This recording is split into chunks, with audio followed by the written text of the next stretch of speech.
Goeiedag en dit is weer lekker om met die boere te gesels en terwyl almal wag vir die reën en baie boere wil plant en baie sê dat hulle nie kan plant op hierdie pryse nie. Dit klink baie interessant want een van my boerkliënte het net vir my vanoggend gesê dat die banke het van die ouens uitstel gegee. Selfs die koöperasies het van hulle uitstel gegee op hulle skuld sodat hulle kan tog maar plant, hulle 'n bietjie ekstra buffer kry om die skuld af te betaal en daarom kyk ek hierdie week so 'n bietjie na 'n ander aandeel wat julle dalk kan verskans. Ons weet die Suid-Afrikaanse rand is sommer lekker sterk teenoor die Amerikaanse dollar. Die wêreld haat die dollar. Almal sê die dollar gaan net eenvoudig swakker en swakker word. Niemand wil meer besigheid doen in die dollar nie, maar ek sien iets anders raak en ek kyk na John Deere, daardie groot maatskappy op die New York Stock Exchange. Nou as daar enige boere is wat in die wêreld van landbou is, hulle ken die naam John Deere.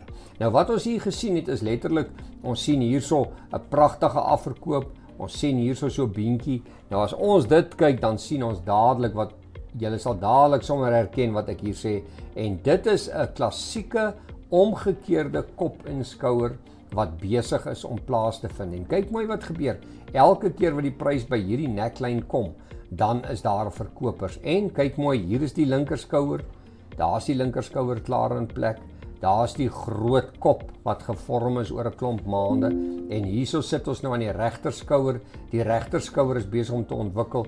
Maar kyk mooi, hier's die 50 dae bewegende gemiddelde en ons het hierso 'n venstertjie wat wag. En as ons nou kyk, die neckline van hierdie kop en skouer lê by $476.84 en ons weet 'n omgekeerde kop en skouer is gewoonlik 'n positiewe formasie en as ons hom nou opvat en ons projekteer hom boontoe, dan kan ons sien en hoekom projekteer ons hom so?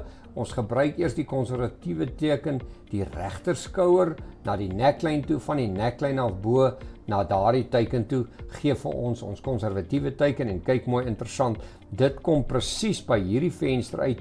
Hierdie venstertjie lê tussen 487.79 en dit sluit by 48961 en ons weet ook in die verlede het dit gewys wanneer 'n prys begin aan die gang kom, dan gaan soek hy daai vensters op.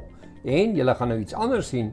Hier is die projeksie van die laagtepunt van die kop na die neckline en as ons hulle hoër vat dan en ons vat hom 'n bietjie verder, daar's hy en ons vat hom verder. Wat sien ons?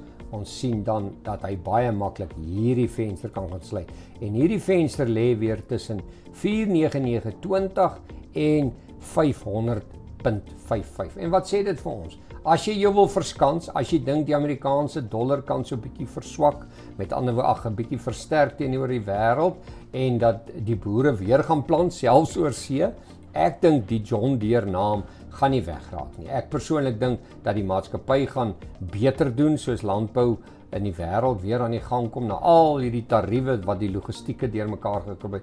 En terwyl ons bo hierdie 50 dae bewegende gemiddelde is ek optimisties, maar ek het nou vir julle die vlak daar gegee rondom 476 om te koop, maar ek wil nou sê my keerverlies gaan hierdie 50 dae bewegende gemiddelde wees. 466.04. En hoekom gee ek 'n keerverlies? Want onder 466.04 kan die prys weer begin daal. Daar's die laagtepunt van die regterskouer, dit lê by 45450. Dan kan hy hierdie omgekeerde kop en skouer uitwis. Dit gaan negatief wees. So kom ons gebruik hierdie 50 dae bewegende gemiddelde as ons keerverlies om kapitaal te beskerm en ons hoop die boere kry sommer so 'n lekker Kersgeskenkie dat ons of hierdie venster toemaak of hierdie venster toemaak wanneer die prys na bo aan die gang kom. Nou ja, besoek gerus ons webtuiste www.fransklerk.com vir meer inligting en ons kuier weer.